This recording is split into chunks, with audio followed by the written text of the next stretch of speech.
Oi, pessoal, Sérgio Hart, da Cena Digital, e mais uma entrevista da série Transformação Digital Startups em Cena. Hoje eu vou conversar com João Henrique Vogel, cofundador e CEO da Health Tech Cuidas.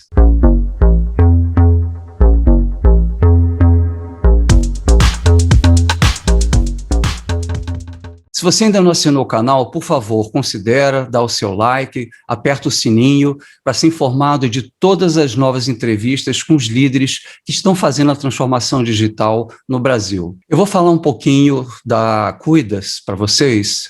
Ela foi fundada em 2018, é uma health tech que trabalha com soluções de atenção primária para as empresas. Em 2020, a Cuidas recebeu um investimento de 17 milhões em sua segunda rodada. Agora eu vou falar um pouco do João Henrique. O João Henrique ele é um dos cofundadores e CEOs da Cuidas, ao lado da Débora Alves e do Matheus Silva.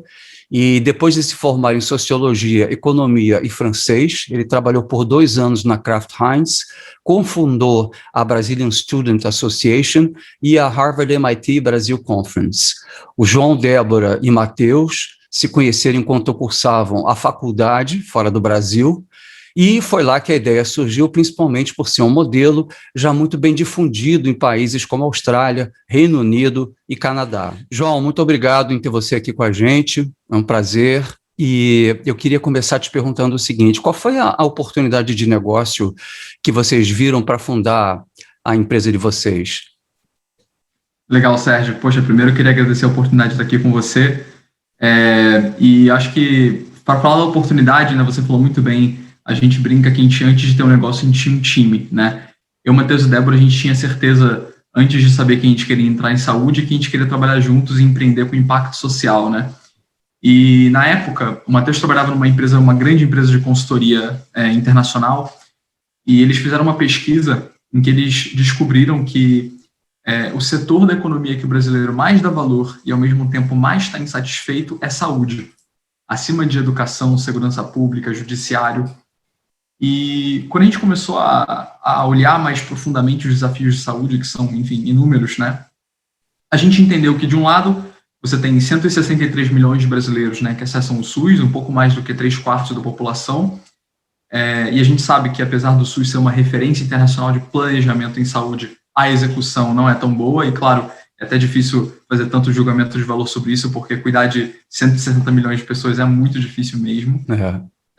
Então, no SUS, você espera, por exemplo, uma média de 3 meses para um agendamento, você ouve histórias terríveis de pessoas morrendo nas filas, etc. E, do outro lado, você tem o setor privado, ou como a gente também chama de saúde suplementar, e esse setor, ele é caro por definição, porque menos do que 1/4 dos brasileiros conseguem acessar. E, historicamente, ele tem sido muito mais focado no tipo de cuidado que gera mais receita, né? Então, em cirurgias, internações, aqueles 10% dos usuários que geram 50% dos custos, né? Entendi. Fantástico. Agora, esses médicos de atenção primária, eles estão ligados à família, a uma pessoa, a uma geografia? Eles estão ligados por que elo? Muito bem.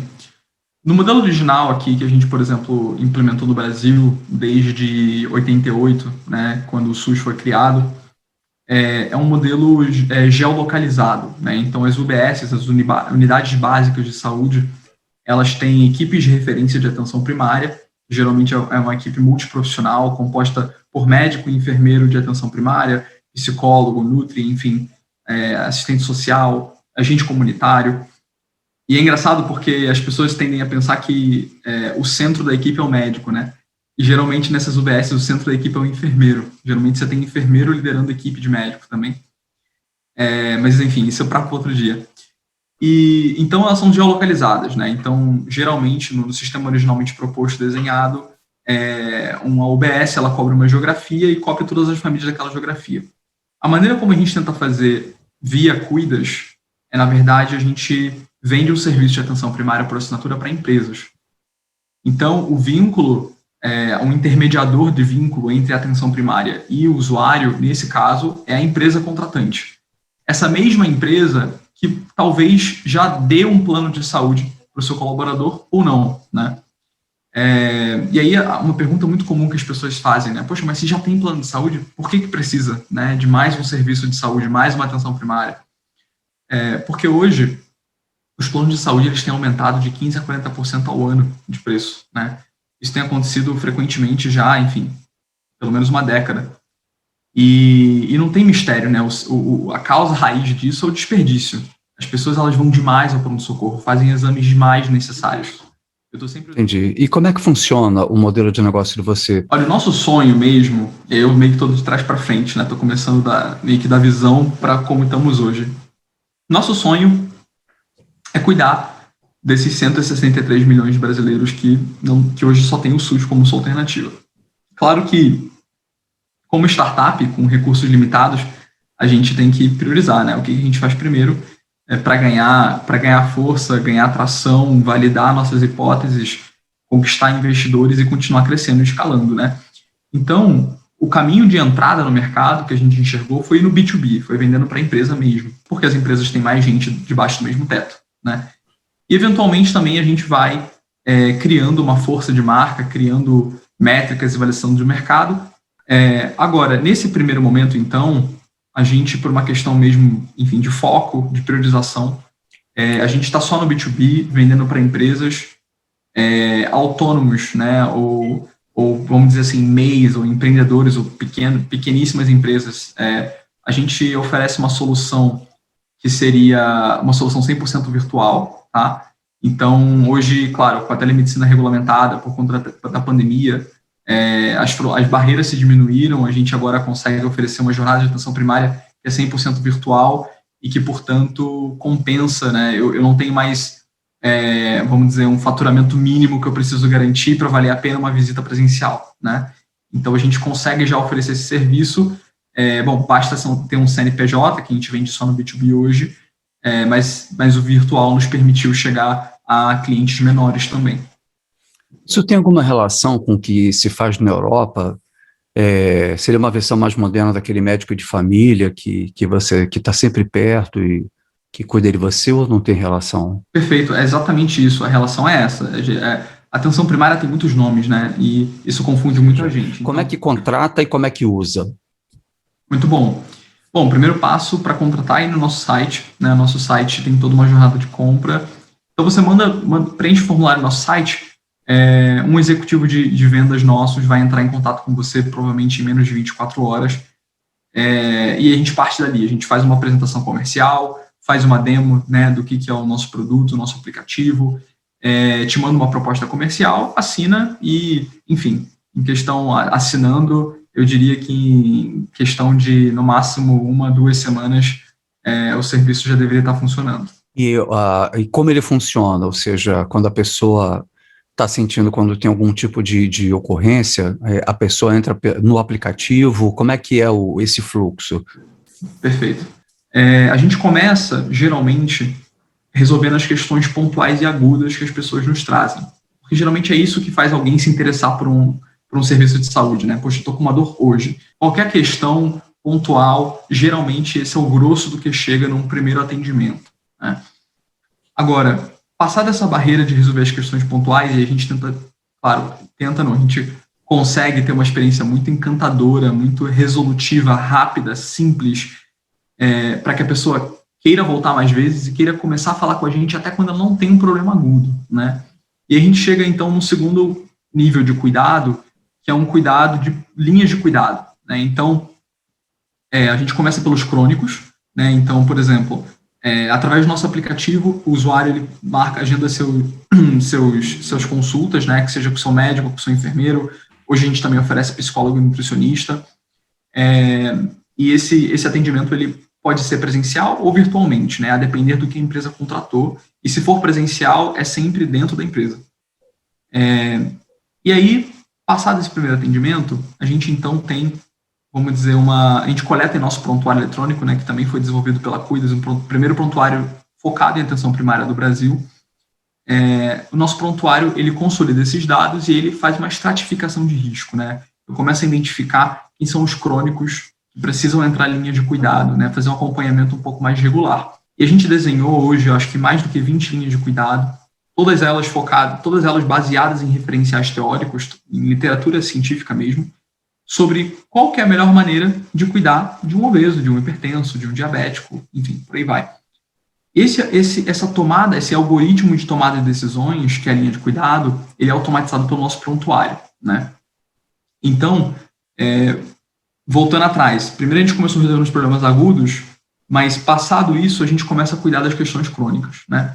A gente também pactua planos customizados, né? Então, a gente fala, beleza, esse aqui é o seu objetivo, esse é o passo a passo, o prontuário automatiza tudo isso. E quando eu falo automatiza, eu quero dizer que tanto o time de saúde quanto o usuário recebem notificações a cada passo de cuidado. Ó, tá na hora de passar num outro atendimento, tá na hora de fazer um exame, tá na hora de tomar um remédio, por aí vai, né? E aí, claro, uma vez que a gente passa ali um bom tempo, uns bons meses, resolvendo essas duas questões, né, questões agudas pontuais, demanda espontânea e questões de plano de cuidado, a gente começa a gerar um vínculo de confiança com esse usuário, de forma que a gente começa a entrar em outros assuntos, como, por exemplo, mudança de hábitos. Então, a atenção primária, basicamente, é a jornada da pessoa ponta a ponta, né? Desde quando ela nasce até quando ela está mais idosa, em cuidados geriátricos, até, inclusive, cuidados paliativos do fim da vida, né?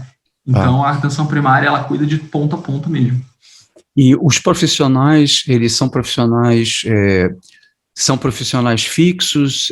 Como é que ou as pessoas podem escolher os profissionais, ou é designada uma equipe fixa, né, para aquele paciente? Perfeito, exatamente. A gente hoje se chama, como toda startup que tem seu slogan, né, tipo, como você se define em uma frase? E a gente vai evoluindo isso amadurecendo isso ao longo do tempo. E hoje eu digo que a Cuidas é um time de saúde por assinatura. A gente chega para você e fala, ó, esse aqui é o seu time de saúde. Né, seu médico de família, seu enfermeiro de família, seu psicólogo, seu nutricionista, né? E, obviamente, no mundo ideal, eu não quero que essas pessoas saiam da empresa, eu quero reter esses profissionais, né, para manter o máximo possível esse vínculo, né? E é justamente esse vínculo que convence as pessoas a mudarem de hábito. Agora, claro que, vamos supor, se eu estou numa empresa com 1.000 colaboradores, estatisticamente, probabilisticamente, nem todo mundo vai gostar do profissional que está ali na frente dele, né? Então, a gente oferece, além da equipe de referência, no aplicativo a opção deles escolherem outros profissionais. Então, você tem muito claro, ó, meu médico é o doutor fulano, mas eu também sei que na quarta-feira, tal horário, tem a doutora ciclana, no dia seguinte tem a beltrana. Então, a gente oferece, inclusive, para expandir o horário de atendimento, expandir a disponibilidade de agenda. Geralmente a gente oferece todos, se não quase todos os nossos profissionais disponíveis na mesma agenda, mas a gente deixa muito claro, né, esses são médicos de referência, tem a preferência por agendar com ele, né? E a relação de vocês com, vamos dizer assim, com o sistema de saúde, por exemplo, clínicas, exames, né? Isso está parte do que vocês oferecem, né? Sim, isso está à parte e a gente está cada vez melhorando essas integrações, né? Então, acho que o que é mais demandado dessas questões de terceiros, geralmente é exames, especificamente exames bioquímicos, né? Então, sangue, urina e fezes. Esses exames, a gente já, desde o começo, começou com uma parceria com a Labi. Labi é uma rede de laboratórios em São Paulo, que também é startup. Então, a gente já fez essa parceria do começo, que cobre toda São Paulo e, enfim, grande São Paulo também, Guarulhos, Osasco, se não me engano, Campinas também. E, claro, a grande pergunta que fica é, João, mas e os outros estados, outras cidades, né? A gente vai expandindo à medida que a gente vai recebendo demanda. Por exemplo, a gente agora, em agosto, vai começar a atender uma grande empresa no Paraná.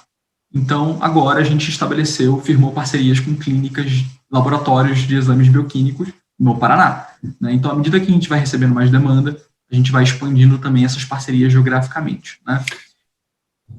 E o modelo de negócio de vocês é baseado em assinatura. A empresa paga uma assinatura e o funcionário não paga nada, é isso? Isso é um benefício que a empresa oferece para os seus funcionários? Perfeito. Então, na grande maioria dos nossos clientes, a gente cobra uma assinatura per capita, né, por vida, por colaborador, né, e geralmente a empresa paga 100% disso. Tá. E a gente recentemente tem testado um novo modelo de negócio, e é um teste, é um MVP, com profissionais da gig economy, né, a economia do bico, que são os profissionais autônomos, né, de aplicativo, sejam motoristas, motoboys, seja profissionais de beleza, diaristas. E esses não têm vínculo empregatício com as empresas onde eles trabalham. Então, a empresa legalmente não pode dar um benefício, não pode pagar. E aí a gente começa, então, a cobrar diretamente do profissional autônomo. Está começando, então, já a abrir para isso, né? Exatamente. Uma coisa também que eu percebo de vocês, ou seja, a inteligência de vocês, um dos valores agregados está na inteligência que você aplica no prontuário, onde você consegue, então, diagnosticar as vidas dentro de uma empresa, e dentro de cada vida você começa a acompanhar né, as situações crônicas, agudas, e com isso, então, você consegue traçar planos estratégicos, vamos dizer assim, de saúde para essas pessoas, né? Que é diferente de um tratamento que é mais passivo, né? Onde as empresas têm redes de clínicas e teleconsultas que passivamente recebem as queixas dos funcionários e encaminham conforme a demanda, né? Vocês fazem uma coisa mais pensando na frente. Então, isso eu acho que tem um diferencial que, independente da tecnologia, já é um diferencial de mercado interessante. A tecnologia, ela entra para, vamos dizer assim, otimizar os fluxos, né, de tratamento que você vai dar para essa pessoa. Né? Do ponto de vista de futuro, né, eu queria que você falasse um pouco do futuro, das funcionalidades do teu negócio, né, o que você está pensando aí de roadmap, e também do ponto de vista geográfico, né? Bom, a gente esse ano investiu muito em expandir nosso escopo de atendimento, porque a gente foi percebendo, né, isso tudo via demanda aferida, né? A gente vendo as demandas, as queixas que vinham mais comuns. Saúde mental já era quase a maior parte do que a gente atendia pré-pandemia. E durante a pandemia se tornou mais do que a maioria. Assim, passou de 50%, né? E a gente começou a perceber que, apesar do profissional de atenção primária, né, médico e enfermeiro de família, terem ainda de 80% a 90% de resolutividade também em saúde mental, a gente começou a perceber que chegou na hora, a gente já tinha uma massa crítica de vidas para começar a trazer psicólogo, entendendo que o psicólogo é mais especializado e que a gente consegue, então, usar o tempo do médico e do enfermeiro para outras coisas, né? Então, a gente começou a expandir nosso escopo de equipe multiprofissional esse ano. Então, isso foi um grande esforço, um grande valor agregado, e não só para psicólogo, mas também para nutricionista.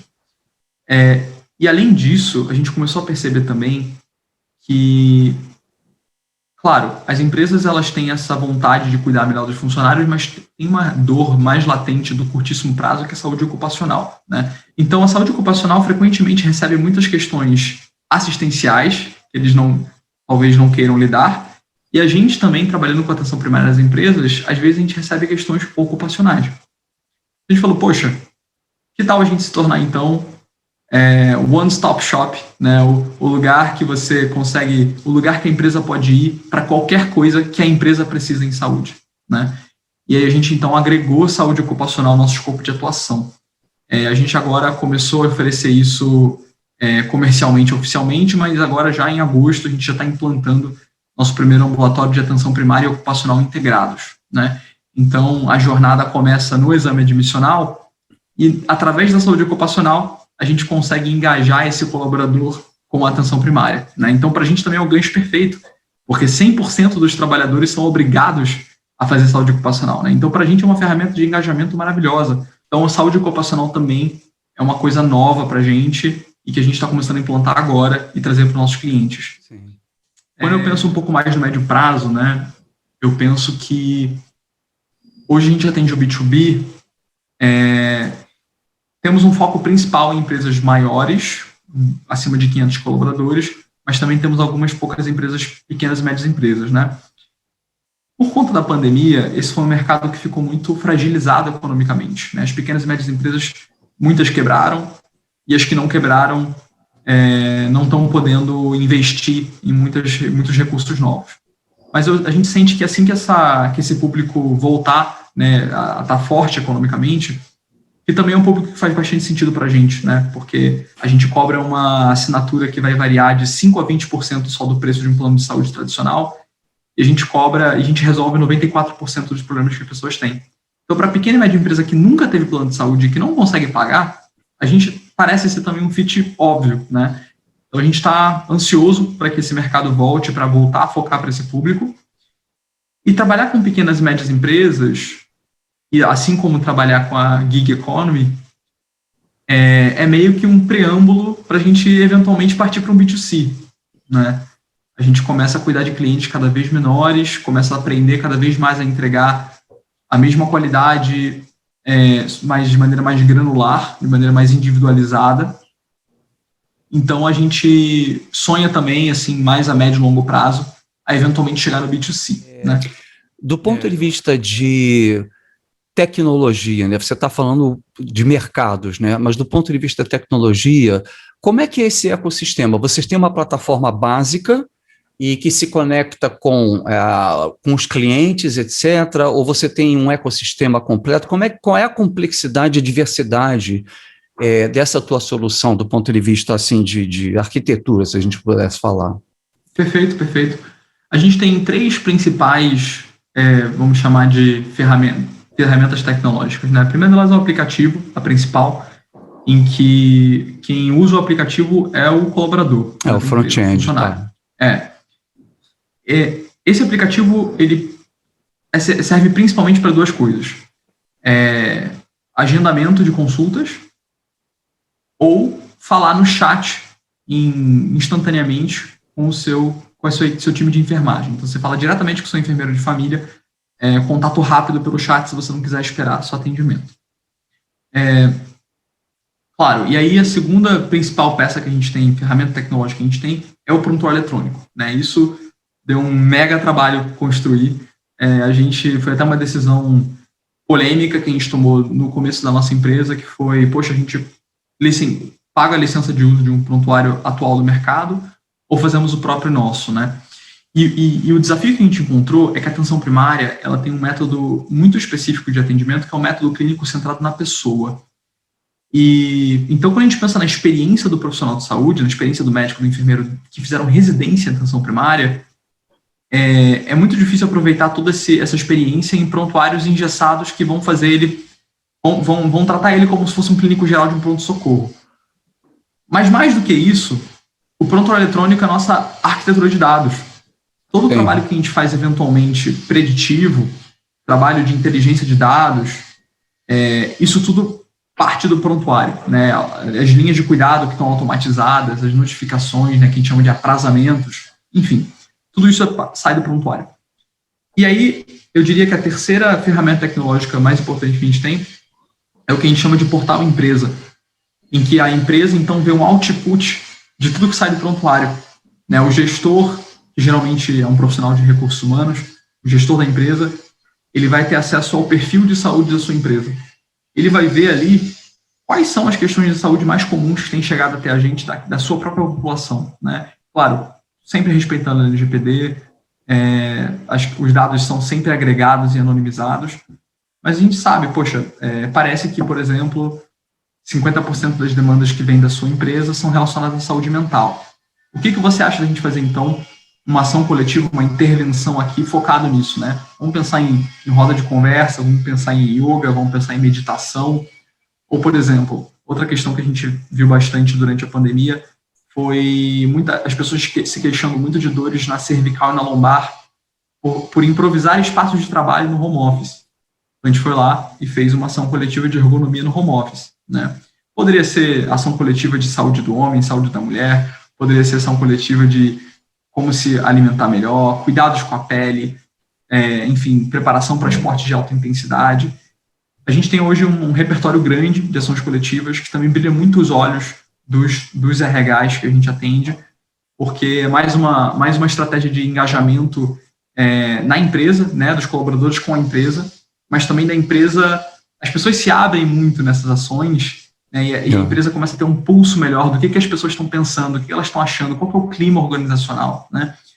Isso tudo parte do portal empresa, em que a gente faz essas sugestões, mostra a inteligência de dados que a gente tem coletado em saúde, de novo, respeitando a LGPD e a lei do prontuário eletrônico.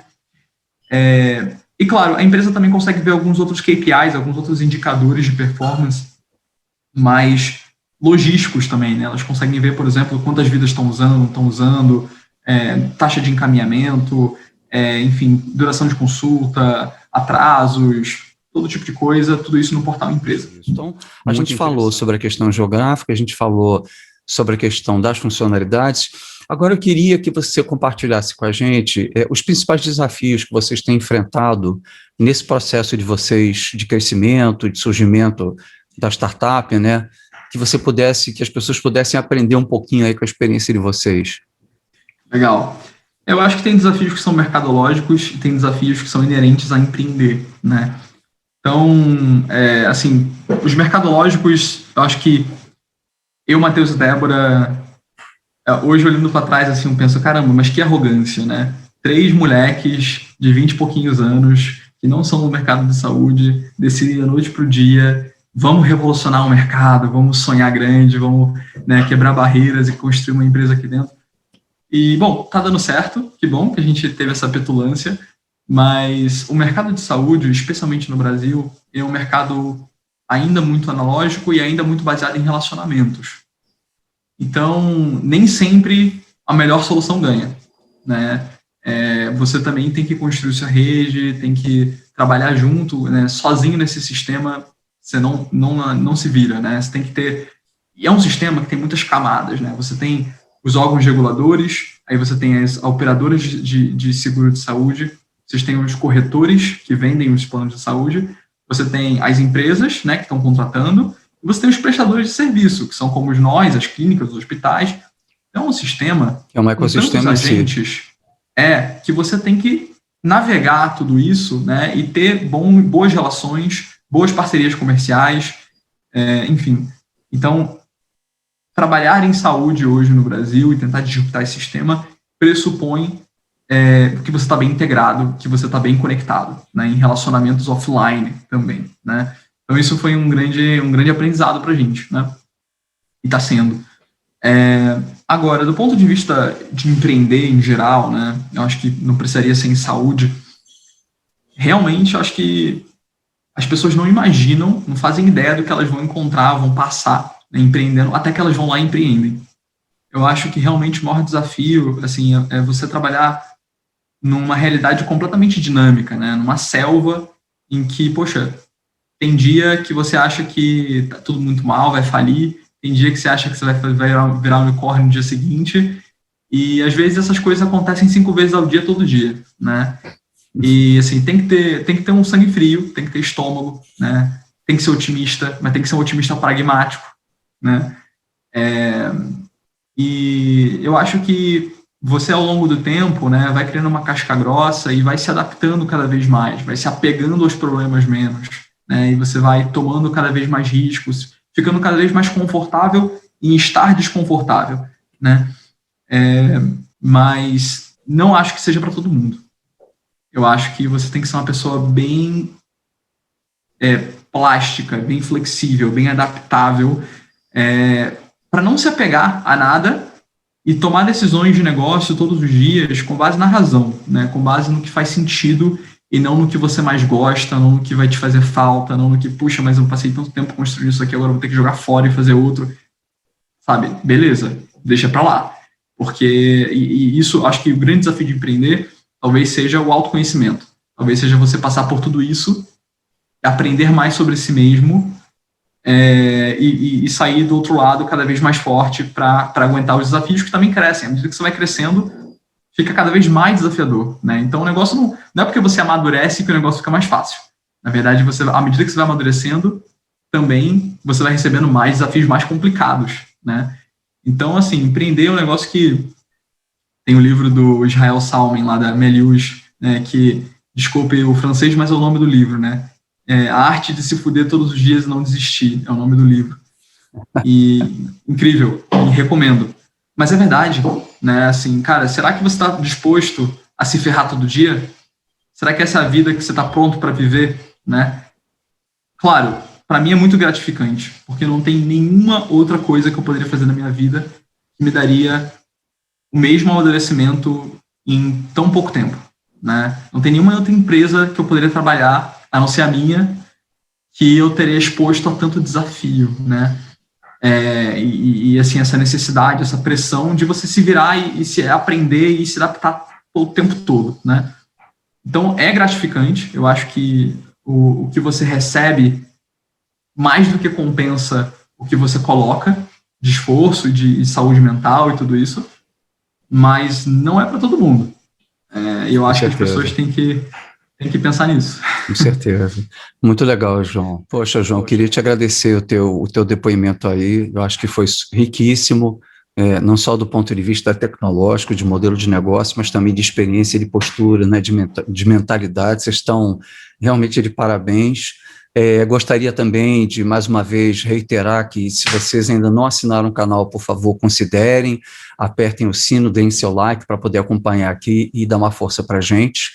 E me despedir de todo mundo aí mais uma vez, até o nosso próximo vídeo aí, tá? Um grande abraço para todo mundo. Tchau para o João também. Obrigado, Sérgio. Tchau, tchau.